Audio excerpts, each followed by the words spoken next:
Hi everyone, welcome to career big study circle. RRB NTPC 2024-2025 మనకి ఇప్పటికే exam dates అయితే ఇవ్వడం జరిగింది. ఎగ్జామ్ అయితే June 5 నుండి స్టార్ట్ అవ్వడం జరుగుతుంది.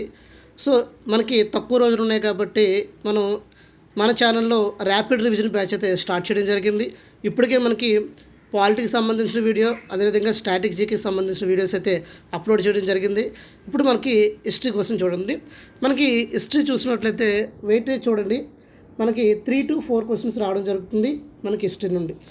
ఆ 3 to 4 క్వశ్చన్స్లో మనకి ఒక 2 క్వశ్చన్స్ వరకు ఎక్కడి నుండి వస్తున్నాయి అంటే మోడర్న్ హిస్టరీ నుండి రావడం జరుగుతుంది. మనం ర్యాపిడ్ రివిజన్లో రోజుకు ఒక 100 నుండి 150 క్వశ్చన్స్ ఈ మోడర్న్ హిస్టరీ సంబంధించిన క్వశ్చన్స్ అయితే డిస్కస్ చేద్దాం. ఫస్ట్ క్వశ్చన్ చూడండి. మనకు ఫస్ట్ టాపిక్ ఏంటంటే arrival of the European in India. ఐరోపీ వాసులు రాక అని మనకి తెలుగులో ఉంటుందండి.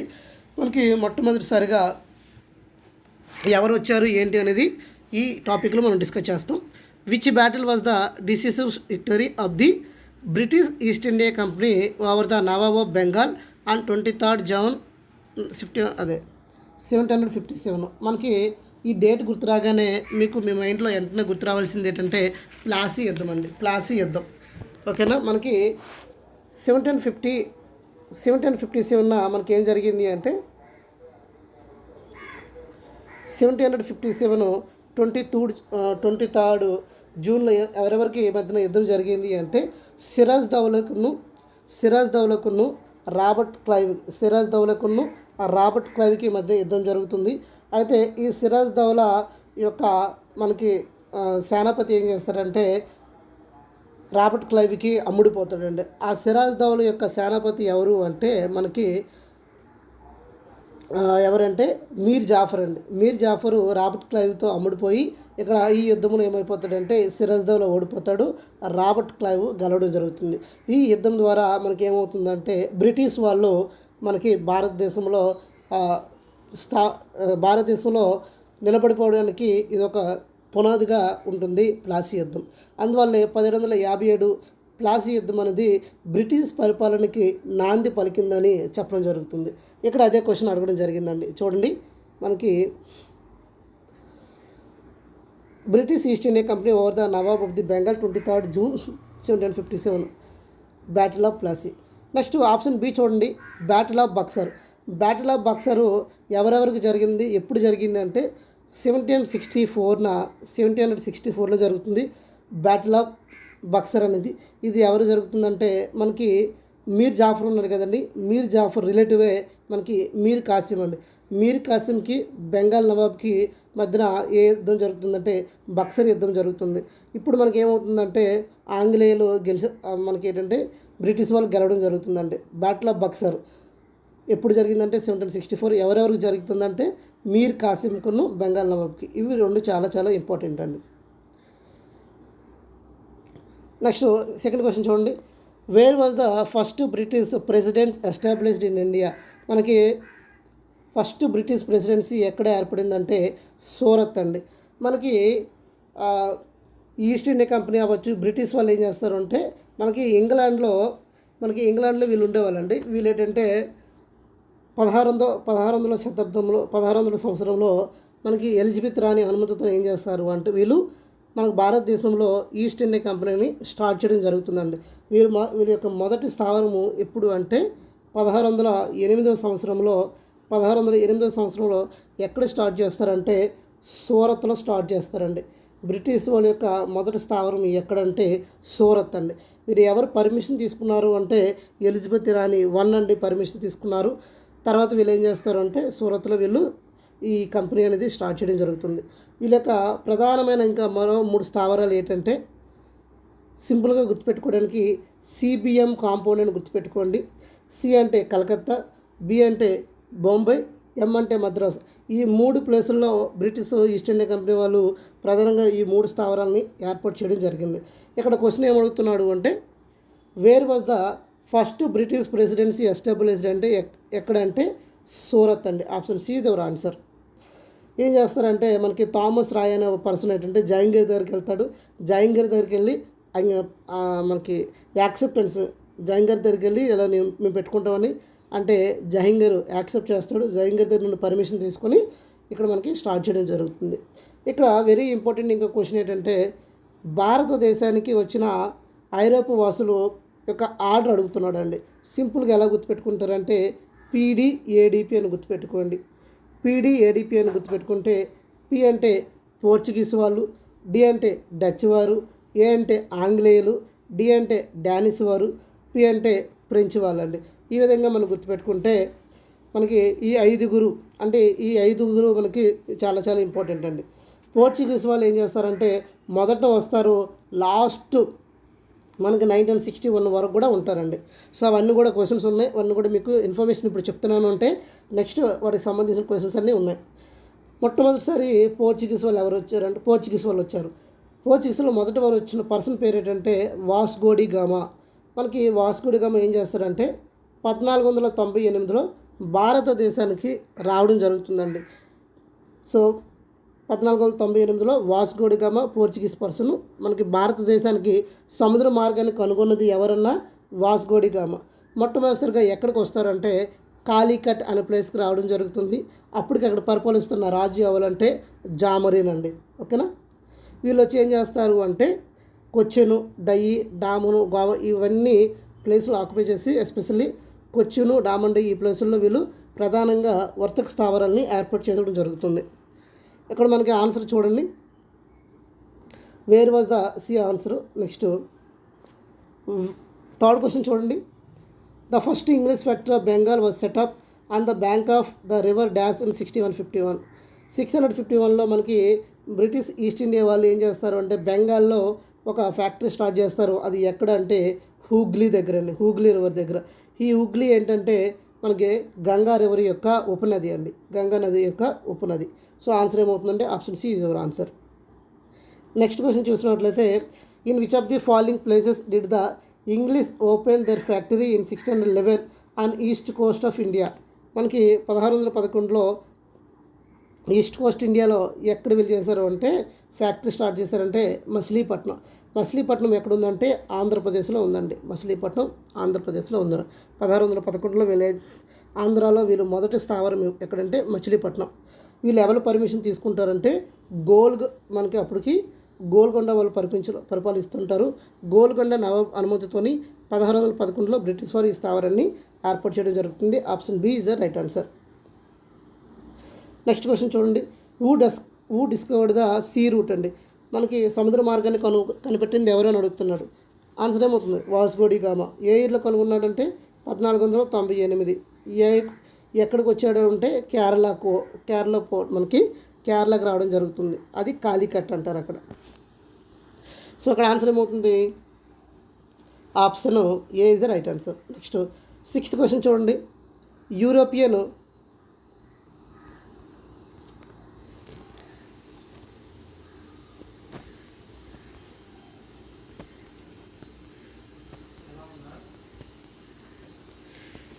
సో మీకు ఒక నిమిషం అండి. ఇక్కడ 6th క్వశ్చన్ చూడండి. European traders arrived in near which Indian city with Portuguese explore Vasco da Gama 1498. మనకి 1498లో ఎక్కడికి వస్తాడంటే కేరళకు వస్తాడు. అది కాలికట్ అండి. ఆప్షన్ మనకి కాలికట్ కాదు, ఆప్షన్ డి ఇది ఆన్సర్ అండి. కాలికట్ CALCICT. మీరు కన్ఫ్యూజ్ అవ్వద్దు, స్పెల్లింగ్ చూడండి. అది కాదు, ఓకేనా. అది కలకత్తా, ఇది కాలికట్. 7th క్వశ్చన్ చూడండి. Portuguese explore Vasco da Gama first came to India via which sea route. మనకి ఎక్కడికి వచ్చారంటే కేరళకి రావడం జరిగింది కాబట్టి కప్పాడి కవి కేరళ, సింపుల్గా కేరళని గుర్తుపెట్టుకోండి. When did Vasco da Gama came in to India అంటే మనకి ఎక్కడండి 1498లో రావడం జరిగింది. తర్వాత in year dash Vasco da Gama was the first European who came to India by sea route. మనకి సముద్ర మార్గం గుండా వాస్కో డి గామా భారతదేశానికి రావడం జరుగుతుంది. ఏ సంవత్సరంలో వచ్చాడు అంటే 1498 అండి. So option C is your answer. Next when was the Goa captured by the Portuguese. మనకి గోవాని పోర్చుగీస్ వాళ్ళు ఎప్పుడు క్యాప్చర్ చేసుకున్నారు అంటే 1515 సంవత్సరంలో క్యాప్చర్ చేయడం జరిగిందండి. అయితే పోర్చుగీస్ వాళ్ళు మన భారతదేశంలో 1961 వరకు ఉంటారండి. సో మన భారతదేశం ఏం చేస్తుందంటే ఆపరేషన్ విజయ్ అనే ఒక ఆపరేషన్ చేసి 1961లో పోర్చుగీస్ అప్పటికే గోవాలో ఉండేవాళ్ళు, గోవా నుండి బయటికి వాళ్ళని పంపించడం జరుగుతుందండి. సో వీళ్ళు ఫస్ట్ వచ్చారు, లేట్గా వెళ్ళారు. ఇక్కడ మనకి గోవాని ఎప్పుడు క్యాప్చర్ చేసుకున్నారంటే 1515 సంవత్సరంలో క్యాప్చర్ చేసుకున్నారు. Option C is your answer. Next, the dash were the first to discover sea route India. ఎవరండి? పోర్చుగీస్ వాళ్ళు. వాస్కో డి గామా పోర్చుగీసే. Next, the famous explorer dash wanted to come to the India but instead landed on the shore of the America. మనకి ఇండియాకి రావాలని అనుకుని మనకి వాతావరణ మార్పు వల్ల ఏం చేస్తారంటే తను అమెరికాకి వెళ్ళిపోతాడు. ఆ పర్సన్ ఎవరైనా అడుగుతున్నారు చూసినట్లయితే కొలంబస్. అందువల్ల కొలంబస్ని కనుగొనేది అమెరికన్ కనుగొనేది ఎవరంటే కొలంబస్ అంటారు. సో అక్కడ కొంతమందిని నివసిస్తున్న వాళ్ళని కొంతమందిని ఏమని పిలుస్తారంటే రెడ్ ఇండియన్స్ అని పిలుస్తారు. ఎందుకు అంటే ఇతను ఇండియన్ కనుగొనడానికి రావడం జరిగింది. కాబట్టి option C is our answer. 13th question చూడండి. In which city of India did the East India Company set up their first trading centre. మనకి East India Company first trading centre already చెప్పడం జరిగింది. సూరత్లో మనకి first East India Company start చేయడం జరిగింది. Queen of England was crowned as Empress of India in ఎప్పుడు అంటే 1877 అండి. మనకి మన భారతదేశంలో ఎక్కువ 200 సంవత్సరాల పైగా పరిపాలించింది ఎవరు అంటే బ్రిటిష్ వాళ్ళండి. సో ఈ బ్రిటిష్ వాళ్ళందరూ కూడా ఎవరు అండర్లో ఉండేవాళ్ళంటే మనకి అక్కడ క్వీన్ ఎలిజబెత్ అండి. ఓకేనా, 1877 అక్కడ. 15th క్వశ్చన్ చూస్తున్నట్లయితే dash was formed to trade with east India's but at last trade was limited to China and Indian sub continent. మనకి ఈస్ట్ ఇండియా కంపెనీ అండి. ఎప్పుడు ఈస్ట్ ఇండియా ఫామ్ అయింది, బట్ ఆఫ్టర్ చైనాతోని కొంత limited ట్రేడ్ని చేయడం జరిగింది. ఎవరంటే east India company అనేది, east India company. Next మనకి 16th క్వశ్చన్ చూసినట్లయితే east India company was granted by English royal charter by queen Elizabeth 31st December. ఎప్పుడు అంటే 1600 అండి. మనకి 1600లోనే మనకి బ్రిటిష్ వాళ్ళంతా మ్యాక్సిమం 1600 వరకు వస్తారండి. 1500 టైంలో చూసినట్లయితే మనకి ఎవరు వస్తారంటే పోర్చుగీస్ వాళ్ళ టైంలో మాట్లాడుకోవచ్చు. పోర్చుగీస్ వాళ్ళు ఇక్కడ మనకి 1600 వస్తుంటే ఎక్కువ మనకి ఆంగ్లేయులు, బ్రిటిష్ వాళ్ళు. Who was the ruler of India at the inception of East India Company. East India Company ఎవరంటే మనకి అక్బర్ అండి. Who is the ruler of Indian at the inception of East India Company ఎవరంటే Akbar. A group of London merchants lead by the Sir Thomas Smythe petition, Queen Elizabeth grand them royal charter. సింపుల్గా అక్బర్ అని గుర్తుపెట్టుకోండి. Before the rule of East India Company India use to export soft clothes made of which fabric. మనకి దేంతోనంటే silk అదేవిధంగా కాటన్తో తయారు చేసేవాళ్ళండి. Before the rule of East India కంపెనీకి ముందు మనకి ఇండియా ఏమో ఎక్స్పోర్ట్ చేసేది అంటే మనకి సిల్క్ అదేవిధంగా కాటన్ని ఎక్స్పోర్ట్ చేసేది. Before the rule of East India Company India use to export soft clothes made of silk, cotton, spices, pearls, salt, indigo, dye, saltpetre, opium. ఇవన్నీ కూడా మనం చేసేవాళ్ళమండి. కానీ ఆఫ్టర్ ఈస్ట్ ఇండియా కంపెనీ వచ్చిన తర్వాత మనకి ఇవన్నీ కూడా వాళ్ళు ఎక్స్పోర్ట్ చేసుకొని వాళ్ళు అమ్ముకున్నారండి. మనకి పోర్చుగీస్ మనకి ఫస్ట్ మనకి ఎవరు వచ్చారు? వాస్కో డి గామా వచ్చాడు. వాస్కో డి గామా వచ్చి ఏం చేశాడు అంటే మనకి కేరళ ప్లేస్లో సుగంధ ద్రవ్యాలు ఎక్కువ దొరుకుతాయండి. ఆ సుగంధ ద్రవ్యాలన్నీ ఇక్కడ నుండి తీసుకెళ్ళి వాళ్ళ దేశంలో అమ్ముకొని ఎక్కువ డబ్బులు సంపాదించడం జరిగిందండి. మళ్ళీ అలా అనుకుని సెకండ్ టైం వస్తాడు. సెకండ్ టైం వచ్చిన తర్వాత చనిపోతాడు. తర్వాత నెక్స్ట్ 19th క్వశ్చన్ చూడండి. British East India company established it self during dash India. ఎప్పుడు అంటే 1600. ఇప్పుడు మాట్లాడుకున్నాం 1600 నుండి 1612 మధ్యలో ఈ ఈస్ట్ ఇండియా అనే కంపెనీ అనేది స్టార్ట్ చేయడం జరిగింది. British East India company was also known as, మనం ఏమని పిలుస్తాము అంటే జాన్ కంపెనీ అని కూడా పిలుస్తాం. బ్రిటిష్ ఈస్ట్ ఇండియా కంపెనీ ఏమని పిలుస్తాం అంటే జాన్ కంపెనీ అని కూడా పిలవడం జరుగుతుంది. ఎందుకంటే ఈస్ట్ ఇండియా కంపెనీ ఫౌండర్ ఎవరంటే జాన్, అందువల్ల జాన్ వాట్స్. అందువల్ల East India Company is also known as John Company అని కూడా పిలవడం జరుగుతుంది. మనకి రాయల్ చార్టర్ యాక్ట్ ఉంటుంది. అది 31st డిసెంబర్ 1600 ADలో జరగడం జరుగుతుంది. In 1600 dash empowered the British East India company to set up trade post in India. 1600 సంవత్సరంలో ఎవరు అంటే queen Elizabeth one, Elizabeth two, king George five, king George one. మనకు ఆల్రెడీ ఎలిజబెత్ వన్ అని ఇప్పుడే చెప్పడం జరిగింది. ఎలిజబెత్ వన్ పర్మిషన్తోనే ఇక్కడ మనకి అన్ని ఈస్ట్ ఇండియా కంపెనీ స్టార్ట్ చేయడం జరిగింది. కాబట్టి ఆన్సర్ ఏమవుతుంది? Elizabeth one. Option one is the right answer, Elizabeth one. మనకి సెకండ్ క్వశ్చన్ చూడండి, 22nd. Before independence which one of the following was not French colony? మనకి బిఫోర్ ఇండిపెండెన్స్ భారత స్వాతంత్రం రాకముందు ఏ కాలనీ అనేది ఫ్రెంచ్లో ఉండేది అని అడుగుతున్నాడు. పుదుచ్చేరియా, పాట్నా, సూరత్, గోవా. మనకి బిఎండి అండి. Patna, Goa. Before independence French had established trading stations colony in Surat, Puducherry. Machilipatnam, Chandranagar, ఇవన్నీ కూడా మహి, కెరాకల్, యానంలో ఇవన్నీ ఎవరి అండర్లో ఉండేవి అంటే ఫ్రెంచ్ వాళ్ళ అండర్లో ఉండేయండి. నెక్స్ట్ 23rd క్వశ్చన్ చూడండి. In which century the Portuguese traders came to Goa? ఎప్పుడు వచ్చారంటే మనకి 1498 అంటే ఆల్మోస్ట్ మనకి 15th సెంచరీ. కాబట్టి ఆన్సర్ ఏమవుతుందంటే C is your answer. Vasco da Gama ఇప్పుడు 1498లో రావడం జరిగింది. సో ఇదంతా 15th సెంచరీలోకి వస్తుంది. సో బి ఇక్కడ సి ఆన్సర్ అండి, సి. నెక్స్ట్ 24th క్వశ్చన్ చూడండి. In 1662 Portugal had gifted which India city to the British king Charles two part of the dowry of sister of the king Portugal. చూడండి ఇక్కడ మనకి బొంబాయిని వీళ్ళు ఏం చేస్తారంటే వరకట్నంగా ఇస్తారండి. ఎవరంటే పోర్చుగల్ రాణి, బ్రిటిష్ యువరాజ్ అండి. సో వీళ్ళిద్దరి మధ్యన వివాహం జరుగుతుందండి. ఈ వివాహం జరగగా ఈ పోర్చుగీస్ వాళ్ళ అండర్లో బొంబాయి ఉంటుంది. వరకట్నంగా ఏం చేస్తారండి, ఈ బొంబాయిని ఎవరికి ఇస్తారు? బ్రిటిష్ వాళ్ళకి ఇవ్వడం జరుగుతుందండి. అదే క్వశ్చన్ ఇక్కడ. In 1662 Portugal had gifted which Indian city to the British king Charles two as the part of the dowry of sister of the king of Portugal? ఏదంటే బొంబాయి అండి, Bombay. Option A is your answer. Next where is the Cape of Good Hopes? Cape of Good Hope అనేది ఎక్కడుందంటే southern tip of the South Africa అండి. Southern tip of the South Africa. దాన్ని Cape of Good Hope అని చెప్తారండి, Cape of Good Hope. Next Arabian merchants had exported Indian goods through the Red Sea and Mediterranean port in dash countries. మనకి Arabian వ్యాపారవేత్తలు ఏం చేసేవాళ్ళు అంటే Indian గూడ్స్ని red see గుండా అదేవిధంగా మెడిటేరియన్ సీ గుండా తీసుకెళ్లేవాళ్ళు. ఎక్కడికి తీసుకెళ్లేవాళ్ళు అంటే వాళ్ళు యూరోపియన్ అండి. కాబట్టి European, B is the right answer.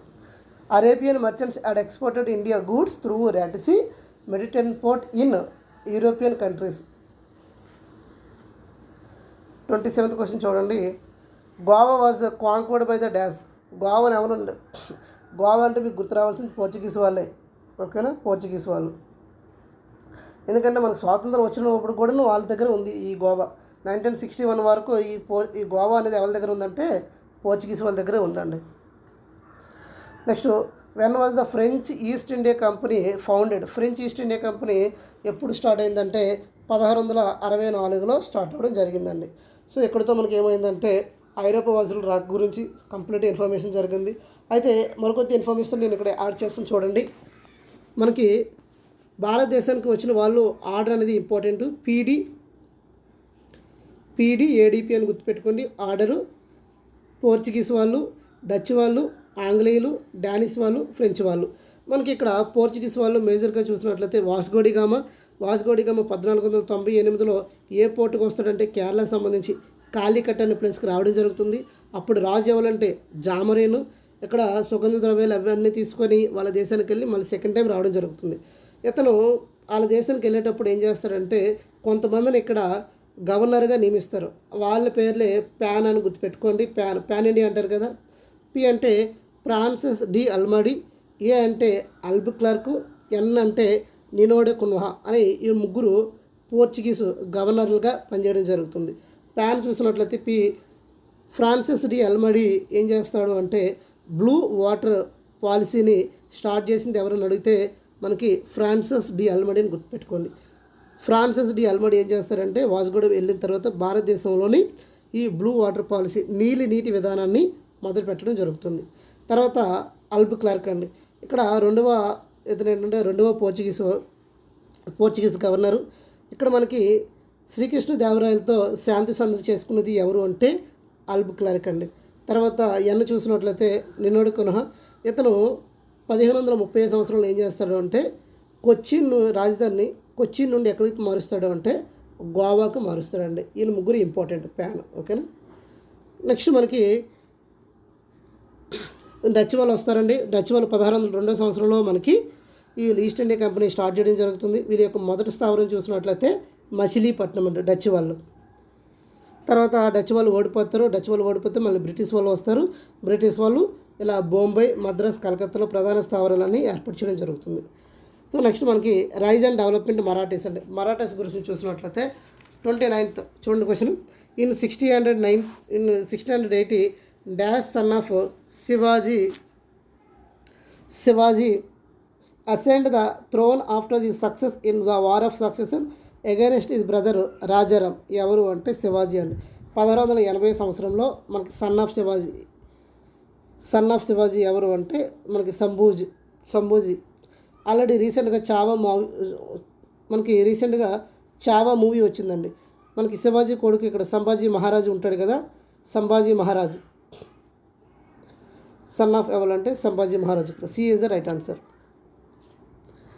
Next మనకి in which year was the third battle of Panipat. మనకి 3వ పానిపట్టు యుద్ధము ఎవరెవరికి మధ్యన జరుగుతుందని అడుగుతాడండి. 3వ పానిపట్టు యుద్ధం చూసినట్లయితే మనకి 1761లో జరగడం జరుగుతుందండి. 1761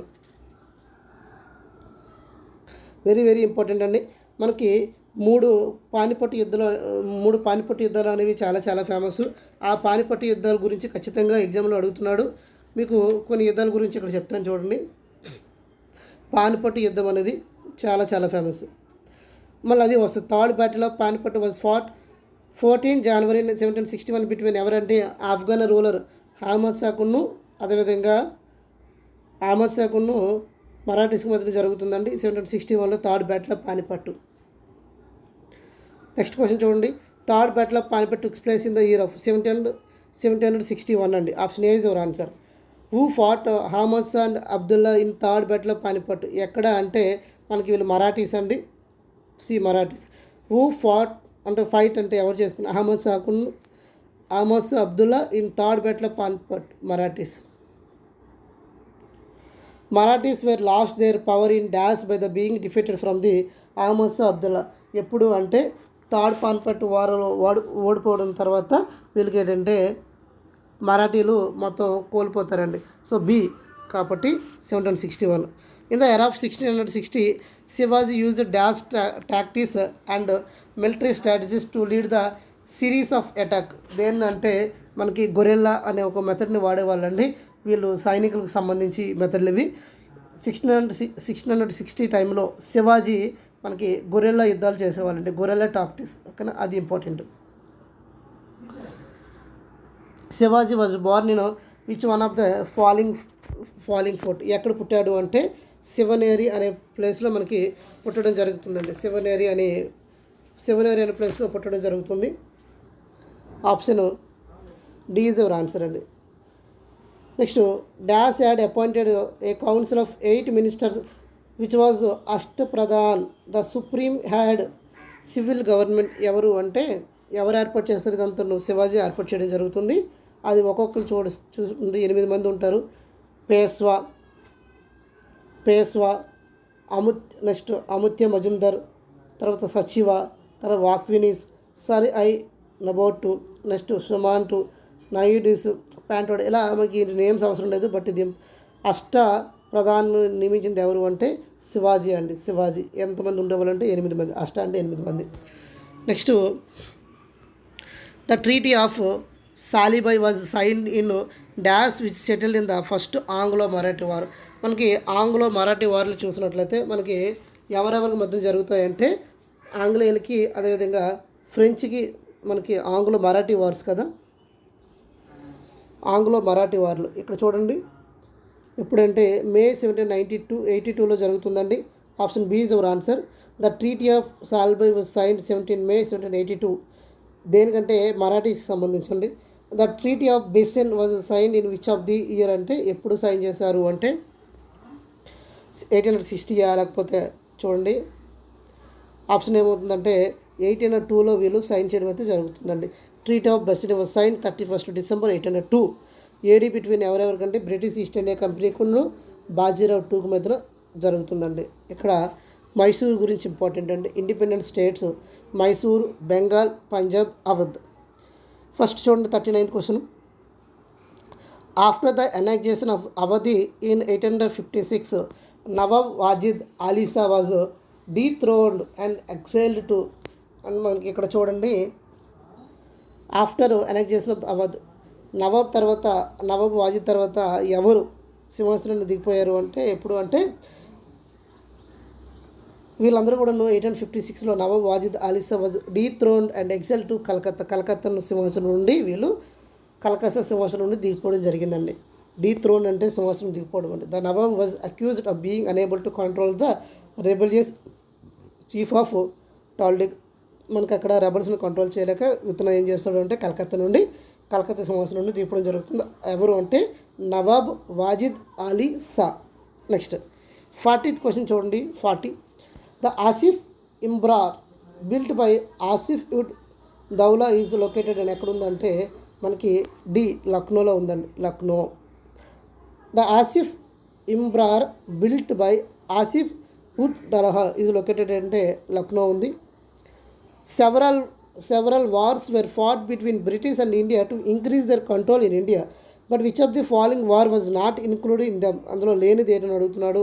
మనకి చూడండి, ఆంగ్ల మరాఠీ వార్స్ అవ్వచ్చు, ఆంగ్ల సిక్కి వార్స్ అవ్వచ్చు, ఆంగ్ల మైసూర్ వార్స్, ఇవన్నీ డిఫరెంట్. ఇది ఒక్కటే మనకి డి అనేది చూసినట్లయితే ఆంగ్ల మరాఠీ వార్స్ చూసినట్లయితే ఇక్కడ మనకి ఆంగ్ల బెంగాలీ వార్ అండి. Several wars were fought between British and East India. దేనికోసం అంటే వాటి యొక్క పవర్ని చూపించుకోవడానికి చేయడం జరిగిందండి. బ్రిటిష్ హ్యాడ్ క్యాప్చర్డ్ పంజాబ్ ఎప్పుడుని బ్రిటిష్ వాళ్ళు పంజాబ్ని ఎప్పుడు క్యాప్చర్ చేసుకున్నారంటే 1849లో క్యాప్చర్ చేసుకోవడం జరిగిందండి.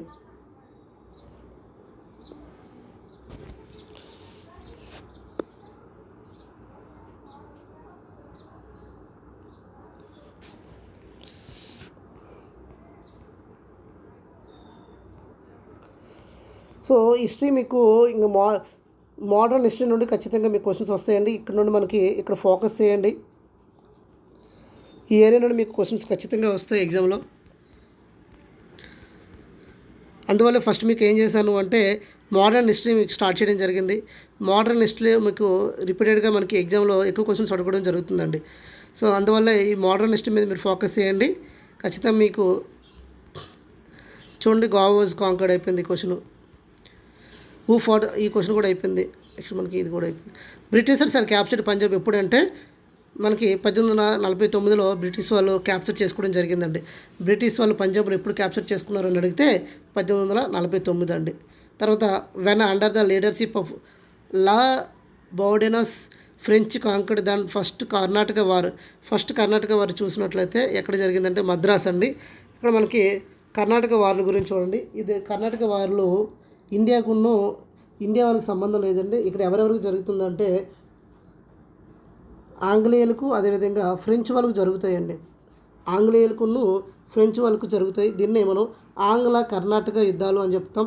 ఇవి ఎన్ని జరుగుతాయంటే 3 కర్ణాటక యుద్ధాలు జరుగుతాయి. మొదటి కర్ణాటక యుద్ధం చూసినట్లయితే ఎప్పుడు జరుగుతుందంటే 1746 నుండి 48 మధ్యలో జరుగుతుంది. ఇక్కడ మనకి ఎవరు గెలుస్తారు అంటే ఫ్రెంచ్ వాళ్ళు గెలవడం జరుగుతుందండి. ఇది రెండో యుద్ధం చూసినట్లయితే ఎవరెవరి మధ్య జరుగుతుందంటే సేమ్ ఆంగ్లేయులకు ఫ్రెంచ్ వరకు జరుగుతుంది. వాళ్ళ పేర్లు అయితే నాజర్ సింగ్ అదేవిధంగా ముజఫర్ సింగ్ వీళ్ళిద్దరి మధ్యన యుద్ధం జరుగుతుంది. అది ఎప్పుడంటే 1749 నుండి 1754 మధ్యన జరుగుతుంది. అయితే ఈ యుద్ధం అనేది ఒక సంధితో ముగించడం జరుగుతుంది. ఆ సంధి ఏంటంటే పాండిచ్చేరి సంధితో రెండవ కర్ణాటక యుద్ధం అనేది ముగియడం జరుగుతుంది. తర్వాత 3వ కర్ణాటక యుద్ధం జరుగుతుంది. అది ఎప్పుడంటే 1756 నుండి 1763 మధ్యన జరుగుతుందండి. వీళ్ళు ఏంటంటే అమెరికా ఆధిపత్యం కోసం ఏం చేస్తుందంటే అమెరికాకును ఇంగ్లాండ్కి ఎవరెవరికి జరుగుతుందంటే యుద్ధము ఆంగ్లేయులకి ఫ్రాన్స్కి జరుగుతుంది కదా. సో ఇక్కడ ఏమవుతారంటే ఫ్రాన్స్ వాళ్ళు ఇక్కడ ఇండియాలో ఓడిపోతారు, అక్కడ మనకి ఇక్కడ ఇండియాలో కూడా ఓడిపోతారు, అక్కడ అమెరికాలో కూడా ఓడిపోతారండి. సో ఇక్కడ ఆ యుద్ధాన్ని మనం ఏమని పిలుస్తామంటే సప్తవర్ష సంగ్రామం అని కూడా పిలవడం జరుగుతుంది. వాళ్ళు ఫ్రెంచ్ వాళ్ళు అమెరికాలో ఓడిపోతారు, ఇండియాలో ఓడిపోతారు. దాంతో వాళ్ళు అక్కడ ప్యారిస్ సంధితో ఏమవుతుందంటే 3వ కర్ణాటక యుద్ధం అనేది ముగియడం జరుగుతుంది. ఇక్కడ మీరు గుర్తుపెట్టుకోవాల్సింది ఏంటంటే 3 కర్ణాటక యుద్ధాలు జరుగుతాయి. అవి ఫస్ట్ వన్ చూసినట్లయితే మనకి ఇయర్ చెప్తాను, గుర్తుపెట్టుకోండి. 1746 నుండి 48 ఫస్ట్ వారు, అక్కడ ఫ్రెంచ్ వాళ్ళు గెలుస్తారు. సెకండ్ వారు చూసినట్లయితే 1749 నుండి 54 జరుగుతుంది. ఎప్పుడో ఒక పాండిచేరి అనే ఒక సంధితో అది ముగిస్తుంది. 3వ కర్ణాటక యుద్ధం చూసినట్లయితే మనకి ఇక్కడ ఫ్రెంచ్ వాళ్ళు ఓడిపోతారు. దాన్ని సప్తవర్ష సంగ్రామం పిలవడం కూడా జరుగుతుంది. అది ఏ సంధితో ముగిస్తుందంటే ప్యారిస్ అనే సంధితో ముగిస్తుంది. ఇక్కడ ఆన్సర్ ఏమంటే ఎక్కడ జరిగింది అంటున్నారు, మద్రాస్ అండి. First Karnataka war was an extension of the Anglo French war in Europe which was caused the ఎస్టీన్ వాజ్ సక్సెస్. ఓకేనా. నెక్స్ట్ మనకి చూడండి, during the first decade of 20th century which place was considered the nerve centre of the Indian నేషనలిజంకి ఒక nerve సెంటర్గా దేన్ని తీసుకున్నారు అంటే Bengal and during the first decade of the 20th century Bengal become the centre of modern cultural, intellectual and scientific activities. Politics, education was considered the nerve centre of the Indian nationalism అని ఏ ప్లేస్ని తీసుకున్నారు అంటే Bengal. Next Sirajuddaulah the nawab Bengal was defeated the battle of Plassey. Battle of Plassey ఎప్పుడు జరుగుతుందండి? 1757 23rd జూన్లో జరుగుతుంది. అంతే, ఆప్షన్ ఏ. మీకు బ్యాటిల్ ఆఫ్ ప్లాసీ అంటే గుర్తు రావాలండి, విత్ డేట్తో కూడా గుర్తు రావాలి. 23rd June 1757 ఎవరెవరికి మధ్యన జరుగుతుంది? సిరాజ్దౌలాకున్న రాబర్ట్ క్లైవ్కు జరుగుతుంది. అక్కడ ఎవరు ఓడిపోతారు? సిరాజ్దౌలా ఓడిపోతారు. ఎందుకు ఓడిపోతాడు? సిరాజ్దౌలా యొక్క సేనాపతి అయినా మనకి మీర్ జాఫర్ అనే రాబర్ట్ క్లైవ్తో కలిసిపోయి సిరాజ్దౌలానే ఓడించడం జరుగుతుంది. ఇది మనకి మొదటి ప్లాసీ యుద్ధం కోసం. అప్పుడుతో మొదటి ప్లాసీ యుద్ధం అయిన తర్వాత బ్రిటిష్ వాళ్ళు భారతదేశంలో ఒక బ్రిటిష్ పరిపాలనకి నాంది పలుకుతుంది ప్లాసీ యుద్ధం. నెక్స్ట్ 46th క్వశ్చన్ చూడండి. Which place was called nursery of the Bengal army? Nursery of the Bengal ఆర్మీని దేన్ని పిలుస్తారు, ఏ ప్లేస్ని పిలుస్తారు అంటే అవధిని పిలవడం జరుగుతుందండి. The majority of the Bengal army were recruited from the villages of the Awadhi, eastern Uttar Pradesh. Due to అందువల్ల ఏమంటారంటే అవధిని నర్సరీ ఆఫ్ బెంగాల్ ఆర్మీని పిలవడం జరుగుతుంది. 47th క్వశ్చన్ చూడండి. Who was the last Nizam ruler of Hyderabad? Hyderabad last పరిపాలించిన నిజాం ఎవరు అంటే మీర్ అస్మన్ అలీ ఖాన్ అండి. Mir Osman Ali Khan. Option C is our answer. So ఇంకెవరైనా వీడియోని లైక్ చేయకపోతే లైక్ చేయండి. మీరు లైక్ చేస్తేనే మనకి మనకి ఎక్కువ మంది చూస్తారండి. సో నేను ప్రతిరోజు వీడియో చేయడానికి నాకు ఒక హెల్ప్ అవుతుంది. In which year was the East India Company granted diwani right to collect revenues and decide civil cases of Bengal, Bihar and Orissa by Mughals? చూసినట్లయితే ఆప్షన్ ఏమవుతుంది? 1765 is the right answer. Which place out of the following was Tipu Sultan associated? మనకి టిప్పు సుల్తాన్ చూసినట్లయితే మనకి Anglo Mysuru వార్లలో మనకి టిప్పు సుల్తాన్ అనేది రావడం జరుగుతుంది. టిప్పు సుల్తాన్ మనకి దేనికి సంబంధం అంటే శ్రీరంగపట్టణం. ఇక్కడ మనకి టిప్పు సుల్తాన్ వచ్చాడు కాబట్టి ఆంగ్లో మైసూరు యుద్ధాలు కూడా ఒకసారి మీకు గుర్తు చేస్తాను. ఆంగ్లో మైసూరు యుద్ధం చూసినట్లయితే మొదట ఆంగ్లో మైసూరు యుద్ధం ఎవరెవరికి జరుగుతుంది అంటే హైదర్ అలీకును అదేవిధంగా బ్రిటిష్ వారికి జరుగుతుంది. ఇప్పుడు ఇది ఏమవుతుందంటే మద్రాస్ సంధితో ముగిస్తుంది. ఎప్పుడు జరిగిందంటే 1767 నుండి 1769 మధ్యన మొదటి ఆంగ్లో మైసూర్ యుద్ధం జరుగుతుంది. ఆ యుద్ధం ఎవరెవరికి మధ్య జరిగిందంటే హైదర్ అలీ బ్రిటిష్ వరకు జరుగుతుంది. తర్వాత రెండవ ఆంగ్లో మైసూర్ యుద్ధం జరుగుతుంది. ఇది ఎప్పుడు జరిగింది అంటే 1780 నుండి 1784 మధ్య జరుగుతుందండి. 1780 నుండి 84 మధ్య జరుగుతుంది. ఇక్కడ మనకి హైదర్ అలీ అదేవిధంగా టిప్పు సుల్తాను వర్సెస్ ఎవరు జరుగుతుందంటే వార్న్ హేస్టింగ్స్ మధ్యన జరుగుతుందండి రెండవ ఆంగ్లో మైసూర్ యుద్ధం. ఇది ఏ సంధితో ముగుస్తుందంటే మంగళూరు సంధి ఎప్పుడు జరుగుతుందంటే 1784లో జరుగుతుంది. రెండవ ఆంగ్లో మైసూర్ యుద్ధము మంగళూరు సంధితో ముగిస్తుంది. ఎవరెవరికి మధ్య జరిగింది అంటే Hyder Ali, Tipu Sultan versus warn Hastings. తర్వాత మూడవ ఆంగ్లో మైసూర్ యుద్ధం వస్తుంది. అది 1790 నుండి 92 మధ్య జరుగుతుంది. అప్పుడు ఎవరెవరికి మధ్య జరుగుతుంది అంటే టిప్పు సుల్తాన్కి, కారన్ వాలిస్కి మధ్య జరుగుతుంది. ఇక్కడ మనకి శ్రీరంగపట్నం అనే సంధితో ఇది ముగుస్తుంది. 4వ ఆంగ్లో మైసూరు జరుగుతుంది. అది ఎప్పుడంటే 1799లో జరుగుతుంది. అప్పుడు ఎవరెవరికి జరుగుతుందంటే టిప్పు సుల్తాన్కును వెల్లెస్లీకి మధ్య జరుగుతుంది. అప్పుడు వెల్లెస్లీ ఏం చేస్తాడు అంటే టిప్పు సుల్తాన్ని చంపడం జరుగుతుంది. అందువల్లే టిప్పు సుల్తాన్ 1799లో టిప్పు సుల్తాన్ చనిపోతాడు. అందువల్లే మనకి వెల్లెస్లీకి ఏమని పిలుస్తారు అంటే డ్యూక్ ఆఫ్ వెల్లింగ్స్టన్ అని పిలవడం జరుగుతుందండి. మనకి టిప్పు సుల్తాన్ అనేది టిప్పు సుల్తాన్ని ఏమని పిలుస్తారు అంటే మైసూర్ పులి అని పిలవడం జరుగుతుంది. ఇవన్నీ కూడా ఏంటంటే ఆంగ్లో మైసూర్ యుద్ధాలండి. మనకి ఆంగ్లో మైసూర్ యుద్ధాలు ఎన్ని జరిగాయి అంటే 4 జరిగాయి. మొదటి దానిలో మనకి హైదరాలీ బ్రిటిష్ వాళ్ళైతే, రెండోది హైదరాలీ మనకి నెక్స్ట్ టిప్పు సుల్తాను, మూడోది Tipu Sultan versus Cornwallis, 4వది Tipu Sultan versus palace. ఇక్కడ మీకు బాగా గుర్తువలసింది టిప్పు సుల్తాన్. టిప్పు సుల్తాన్ గొప్ప పండితుడు అండి, గొప్ప పండితుడు. అసలు మనకి ఏంటంటే దశాంశాల పద్ధతి, కొలతల పద్ధతి ఇవన్నీ కూడా మనకి స్టార్ట్ చేసింది ఎవరు అంటే టిప్పు సుల్తానే. ఇక్కడ మనకు ఆన్సర్ ఏమవుతుంది శ్రీరంగపట్నం. మనకి శ్రీరంగపట్నం అనేది చూసినట్లయితే 3వ ఆంగ్లో మైసూర్ యుద్ధం అనేది శ్రీరంగపట్నం సంధితోనే మనకి ముగుస్తుందండి. తర్వాత in which year did the battle of Buxar. Battle of Buxar ఎప్పుడు జరిగిందంటే 1764లో జరుగుతుందండి. ఇది ఎవరెవరికి జరుగుతుందంటే మీర్ కాసిమ్కును బెంగాల్ నవాబుకు జరుగుతుంది. ఈ దీనిలో మనకి ఎవరు గెలుస్తారంటే ఆంగ్లేయులు గెలవడం జరుగుతుందండి. సో అక్కడ ఆన్సర్ ఏమవుతుందంటే easy right answer. Who was the nawab of Bengal during the battle of Plassey. Battle of ప్లాసీలో ఎవరండి మనకి సిరాజ్ దౌలా కదా. సిరాజ్ దౌలాకును ఎవరెవరు జరుగుతుంది, సిరాజ్ దౌలాకును రాబర్ట్ క్లైవ్కు జరుగుతుంది. ఇంకా సిరాజ్ దౌలా కోసం ఇంకొక ఇంపార్టెంట్ పాయింట్ ఏంటంటే మనకి కలకత్తా చీకటి గది ఉదంతం అని ఒక ఉంటుందండి. మనకి ఏం చేస్తాడు అంటే కలకత్తాలో విలియం ఫోర్ట్ అనేది ఉంటుందండి. విలియం ఫోర్ట్, ఆ విలియం ఫోర్ట్లో బ్రిటిష్ అధికారులని ఒక 140 మెంబర్స్ని చిన్న గదిలో బంధిస్తారండి. ఆ 140 మెంబర్స్లో ఎంతమంది అంటే దగ్గర 130 మెంబర్స్ చనిపోతారండి దగ్గర. సో దీన్ని మనం ఏమంటాము అంటే చీకటి గది ఉదంతము అంటామండి. దానిలో జస్ట్ 16 మంది మాత్రమే ప్రాణాలతో బయటపడతారండి. 16 మంది మాత్రమే ప్రాణాలతో బయటపడతారు, మిగతా వాళ్ళందరూ చనిపోతారు. దీన్ని కలకత్తా చీకటి గది ఉదంతం అంటారు. కలకత్తా చీకటి గది ఉదంతంతో లింక్ ఉన్న పర్సన్ ఎవరు అంటే సిరాజ్ దౌలా. నెక్స్ట్ 52nd చూడండి. In the battle of Plassey who lead the troops of the British East India Company. British East India Company ఎవరు లీడ్ చేశారంటే రాబర్ట్ క్లైవ్. ఎవరెవరు మేజర్గా రాబర్ట్ క్లైవ్కు సిరాజ్ దౌలాకు జరిగిందండి యుద్ధం. కాబట్టి option B is the right answer. Date కూడా important, 23rd June 1757. The British achieved the political power in India after the British of Plassey. In which year was the battle? ఎప్పుడు జరిగిందండి? 1757లో జరిగిందండి. So option A. 54 చూడండి. Battle of Plassey was fought ఎప్పుడు? Date కూడా important, 23rd June 1757. C.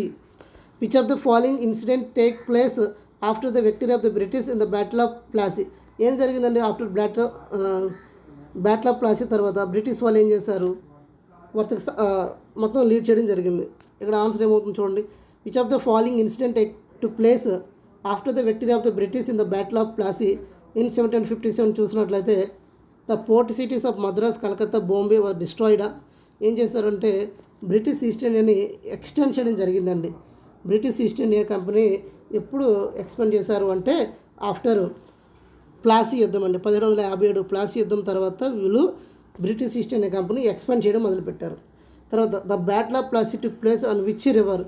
ఏ river ఒడ్డున మనకి battle of Plassey అనేది ఏ నది ఒడ్డున జరిగింది అంటే భగీరథ. ఓకేనా, భగీరథ రివర్ వద్దున బ్యాటిల్ ఆఫ్ ప్లాసీ అనేది జరిగిందండి. The battle of Plassey was fought between the East India Company and ఎవరికండి బెంగాల్ నవాబ్స్. బెంగాల్ నవాబ్ అయిన ఎవరు? Bengal nawab Siraj Daula. B the right answer. 58 question చూడండి. Who fought the battle of Plassey against the East India Company. East India Company వ్యతిరేకంగా fight చేసింది ఎవరు? Siraj Daula, Bengal nawab. Next చూడండి, చిన్న concept తెలిసి చూడండి ఎన్ని క్వశ్చన్స్ ఆన్సర్ చేస్తున్నాం. When did the British army under Eyre Coote defeated Hyder Ali at Porto Novo save Madras. ఇక్కడ మనకి ఎప్పుడంటే జూలై 1781 అండి, 1781. 60 క్వశ్చన్ చూడండి. How many wars were fought British and Mysore. Mysore వార్లు ఎన్ని అని అడిగితే మనకి ఆంగ్లో మైసూర్ వార్లు ఏంటంటే 4 అండి. ఆంగ్లో మైసూర్ వార్లు అన్నీ 4 ఇప్పుడే చెప్పడం జరిగింది. ఫస్ట్ వన్ ఎవరెవరికి జరుగుతుందంటే హైదర్ అలీకి బ్రిటిష్ వాళ్ళకి జరుగుతుంది. సెకండ్ యుద్ధం ఎవరు చేస్తారంటే హైదర్ అలీ నెక్స్ట్ టిప్పు సుల్తాన్ కలిపి చేయడం జరుగుతుంది versus Warren Hasting.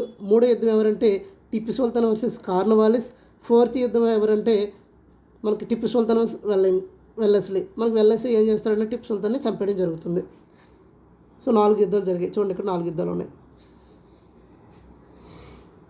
Next third Mysore war was fought between. ఎప్పుడు జరిగింది అంటే థర్డ్ మైసూర్ వారు అనేది 1790 నుండి 92 మధ్యలో జరిగిందండి. టిప్పు సుల్తాన్ ఎస్పెషల్లీ ఈ యుద్ధంలో టిప్పు సుల్తాను నెక్స్ట్ను ఎవరంటే టిప్పు సుల్తాన్కును కార్న్వాలిస్కి మధ్యన జరిగింది. మూడో మైసూర్ యుద్ధం. Option A is right answer. Next who was the died in fourth Anglo Mysore war at Srirangapatnam. ఎవరండి 4వ మైసూర్ యుద్ధంలో ఎవరు చనిపోతారు అంటే టిప్పు సుల్తాన్ చనిపోతాడు. ఎవరెవరు జరుగుతుందంటే టిప్పు సుల్తాన్కును వెల్లెస్లీ జరుగుతుంది 4వ ఆంగ్లో మైసూర్ వారు. అది ఎప్పుడు జరుగుతుందంటే 1799లో జరుగుతుంది. అప్పుడు టిప్పు సుల్తాన్ని చంపేయడం జరుగుతుంది. కాబట్టి Tipu Sultan is the right answer ఇక్కడ. తర్వాత Hyder Ali was the ruler of. Hyder Ali ఎవరండి? ఇవన్నీ ఏ వార్లు అండి? ఆంగ్లో మైసూర్ వార్లు కాదు. కాబట్టి హైదర్ అలీ దేనికి వస్తాడు? మైసూర్ ఎంపైర్ అవుతాడు. మైసూర్. ఓకేనా. Next battle of Plassey and Buxar established the British rule over the. మనకి ఈ బ్యాటిల్ ఆఫ్ ప్లాసీ అవ్వచ్చు, బక్సర్ అవ్వచ్చు, వీళ్ళందరూ కూడా ఏమైందంటే బ్యాటిల్ ఆఫ్ ప్లాసీ ఎక్కడ జరుగుతుంది? బెంగాల్ నవాబ్స్కును బ్రిటిష్ వాళ్ళకు జరుగుతుంది. బక్సర్ ఎవరికి జరుగుతుంది? అదేవిధంగా బక్సర్ కూడాను బెంగాల్ నవాబ్కును ఆంగ్లేయులకే జరుగుతుంది. ఇదంతా ఎక్కడ జరుగుతుంది? బెంగాల్లో జరుగుతుంది కదా. కాబట్టి ఎక్కడ ఎస్టాబ్లిష్ అయిందంటే బెంగాల్ అండి. Option D is the right answer. Next Murshid Quli Khan declared himself nawab of Bengal and shifted his capital from the Dhaka to. ఎక్కడి నుండి ఎక్కడికి మార్చాడు అంటే ఢాకా నుండి ముర్షిదాబాద్కి మార్చడం జరిగిందండి. ఢాకా నుండి ముర్షిదాబాద్కి మార్చడం జరిగింది. Hyder Ali signed treaty of Madras with Britishers in which the both agree to help each other against their common enemy. ఎవరు అంటే మరాఠీస్ అండి. అప్పుడు హైదర్ అలీ సైన్ చేస్తాడండి. హైదర్ అలీ సైన్ చేస్తాడు. వీళ్ళు కామన్ శత్రువు ఎవరంటే మరాఠీస్. వీళ్ళని ఓడించడానికి బ్రిటిష్ వాళ్ళతో ఇక్కడ మనకి Hyder Ali signed treaty of Madras with Britishers ఒక సంధిని కుదుర్చుకుంటారండి. Both are agree to common శత్రువు ఎవరంటే మరాఠీని ఓడించడం కోసం. 67 చూడండి.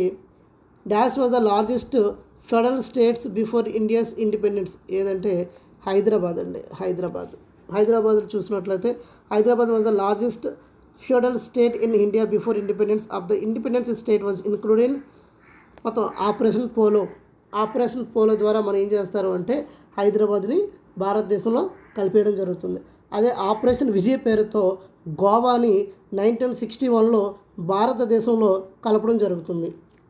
తర్వాత third Anglo Mysore was ended. ఎప్పుడు జరుగుతుందో థర్డ్ ఆంగ్లో మైసూర్ యుద్ధం ఎవరెవరు జరుగుతుందంటే టిప్పు సుల్తాన్కును కార్న్వాలిస్కి జరుగుతుంది.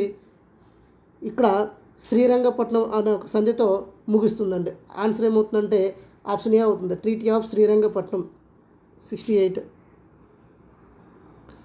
Next is one of the largest place in India which is also known as the Amba Vilas and it was also official residence of Wadiyar dynasty. చూసినట్లయితే అంబార్ ప్యాలెస్ అది మైసూర్ ప్యాలెస్. అంబార్ ప్యాలెస్ అని Mysore palace అని పిలవడం జరుగుతుంది. ఇది one of the largest palace in India. భారతదేశంలో one of the largest palace ఏదంటే Ambar palace లేదా మైసూర్ ప్యాలెస్ అండి. Next in which city Tipu Sultan Masjid is located. ఎక్కడుందంటే మనకి కలకత్తాలో ఉందండి. టిప్పు సుల్తాన్ మక్కా అది was built in 1842. Prince Ghulam Mohammad the youngest son of Tipu Sultan at Kolkata West Bengal. మనకి టిప్పు సుల్తాన్ కొడుకైన ఎవరంటే గులాం మహమ్మద్ కలకత్తాలో ఈ మసీదుని సమాధిని కట్టించడం జరుగుతుందండి. ఎవరిది? టిప్పు సుల్తాన్ది. ఎక్కడితో మనకి ఏమైందంటే టిప్పు సుల్తాన్ వీడి యొక్క గురించి అయిందండి. ఇక్కడ మనకి political and social development colonial period ఇవన్నీ మనం నెక్స్ట్ వీడియోలో డిస్కస్ చేద్దాం. ఈ ఎక్స్ప్లెనేషన్ మీకు నచ్చినట్లయితే లైక్ చేయండి, షేర్ చేయండి, సబ్స్క్రైబ్ చేసుకోండి. Thank you all. జై హింద్.